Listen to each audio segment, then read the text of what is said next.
Ever wonder how the colorful inks that print your packaging and newspapers are made, and why China is a global hub for them?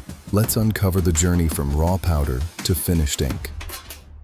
Most modern printing ink production follows two core stages. First, a clear varnish base is prepared. Then pigments are ground and dispersed into that base, with strict quality checks along the way.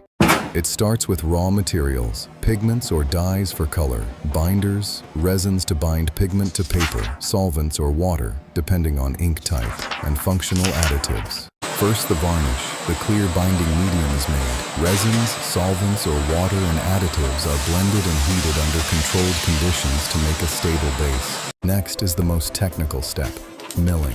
Pigments are pre-mixed into a slurry and passed through bead mills or 3-roll mills to reduce particle size and disperse them uniformly. This determines color strength and stability. After milling, the concentrated base is let down, blended with varnish to target viscosity and color, then filtered and tested for color, viscosity, drying time, and contaminants. Finished inks are filled into cans, drums, or cartridges depending on application, from newspaper and packaging inks to UV curable and water-based varieties. China is a major production hub, hosting both domestic firms and plants from global companies like DIC, Sakata, and others, producing everything from commodity inks to specialty, low VOC formulations. The VOC levels are well within compliance.